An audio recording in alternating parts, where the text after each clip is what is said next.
Hello, everybody. My name is Marco Hernandez, and I work for Assemblymember Tony Thurman in Assembly District 15, which stretches from Hercules down to some parts of Oakland.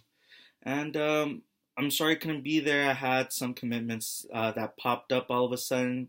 But I'm here with you through the interwebs, going to talk to you about SB 54, known as the California Values Act, or what most of you might know it as, is the California Sanctuary State Bill.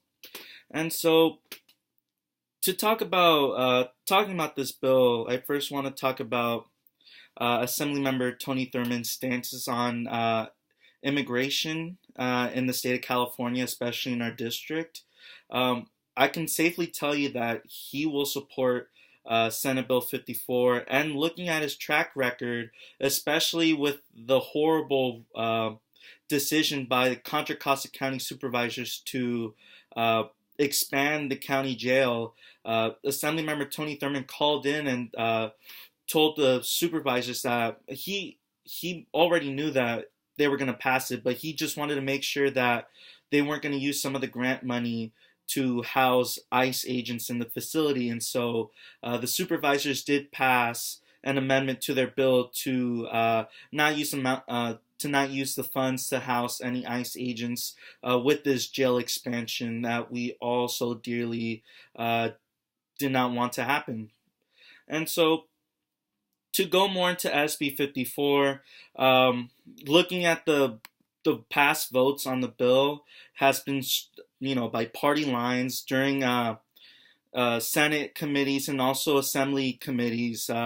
It's been passed through party lines, and when you look at the Senate votes, every single Democrat had voted in favor of it. And, Republicans voted against. One Republican, Senator Barry Hill, wasn't there to make a vote, but I think we could have made an educated guess on how he would have voted.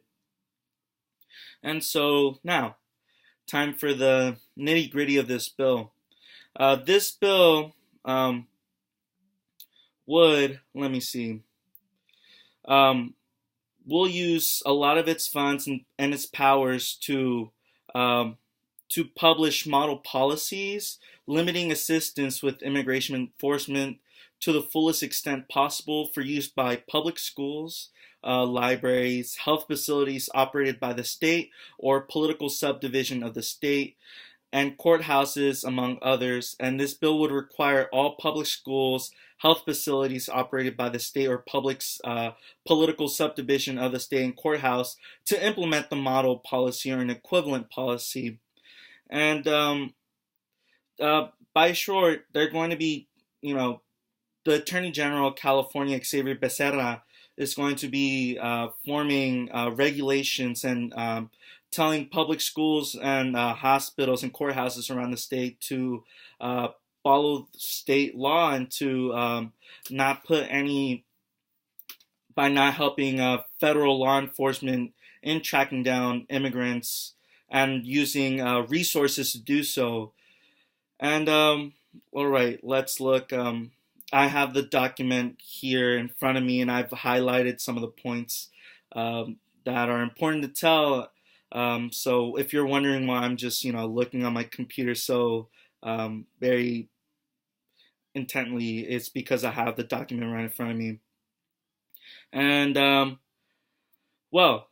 get into the most important part, California law enforcement agencies will not be doing any of the following if this law is passed. They won't be able to ask a person about their immigration status. They're not even supposed to be doing that anyways. And also,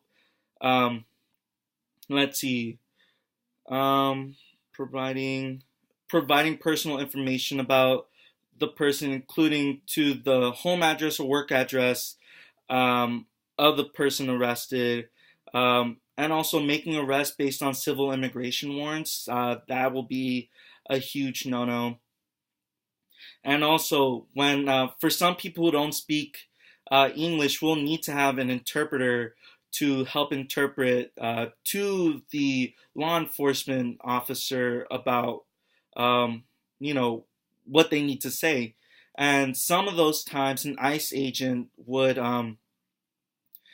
be the interpreter. And so by this law, it would not give federal immigration authorities access to interview an individual and agency and also interpret the individual who is in an agency or department custody, except pursuant to a federal judicial warrant.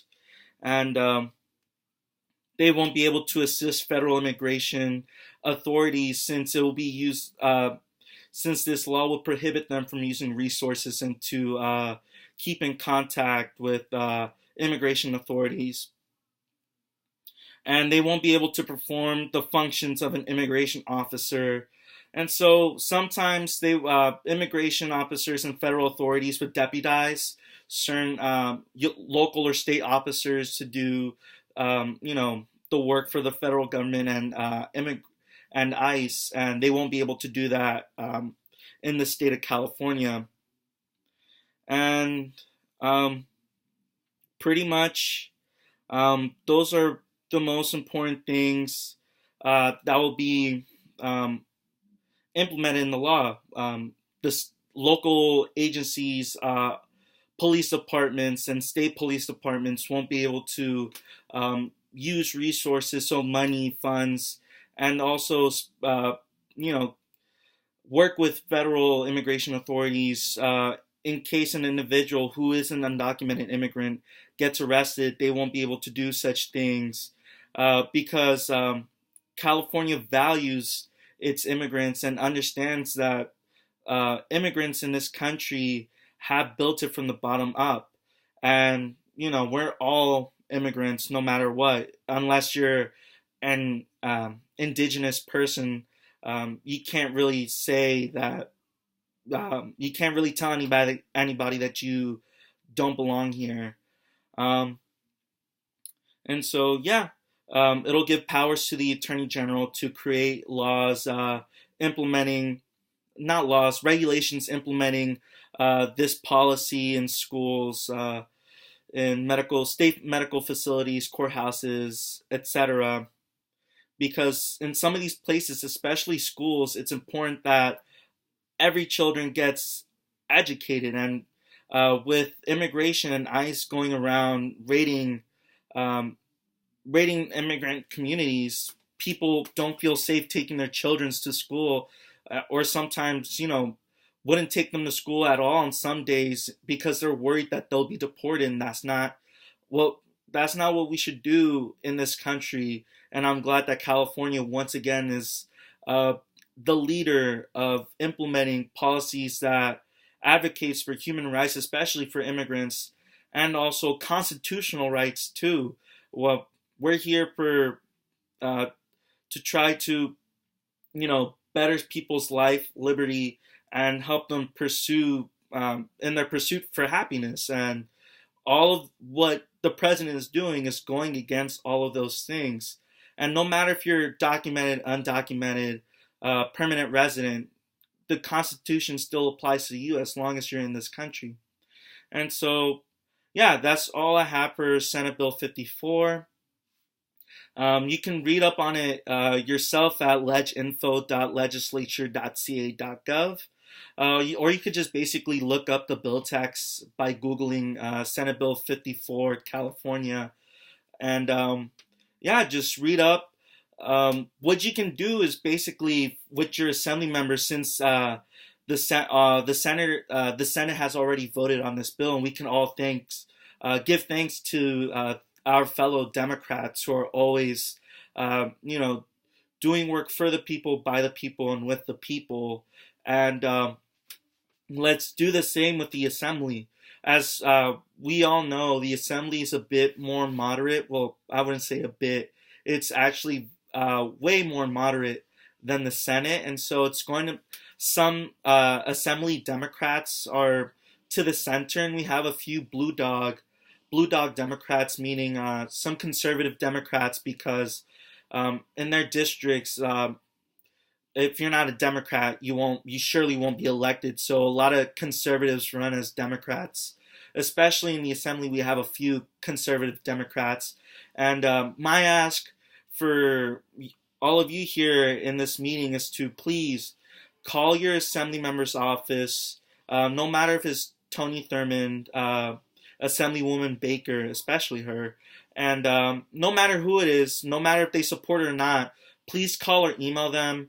I wouldn't suggest sending envelopes, mail, snail mail, basically, because from my experience working with Tony Thurmond's office, we don't check it as much, and but we do check emails every single day. We also answer the phone calls, and we always input that your positions in our database, which is called LCMS. I forgot the acronym for it, but our team in the Capitol always looks at it, and also Tony Thurmond looks at our data that we input, and that's one way he gets to making his positions on certain legislations.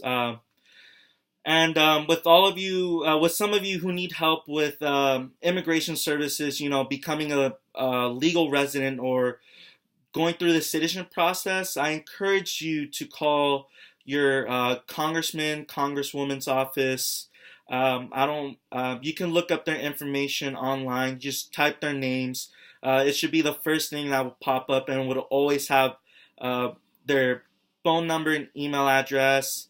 And they do accept fax. One thing that the Assembly and Senate members don't have is a fax machine. So please don't fax us anything. We do not check our fax at all. But I can tell you, I used to work at Congressman Mark DeSantis' office. They do, we get faxes a lot of the time, and we do check that. And so thank you so much. Again, my name is Marco Hernandez, and if you have any questions pertaining to SB 54, you can email me at my work address at marco.hernandez@asm.ca.gov, and I'll be happy to answer any questions pertaining to these Assemblymember Tony Thurmond, and also what you can do. What else you can do to help out with Senate Bill 54. And please call your representatives, call your assembly members, and to tell them that you do support this, because they do care about what you say. Hopefully the Republican caucus, they'll listen, but I highly doubt it. Thank you so much. I hope you have a great day. And I'll give it to Renee or Cook or whoever's the MC at this event. All right. See you later.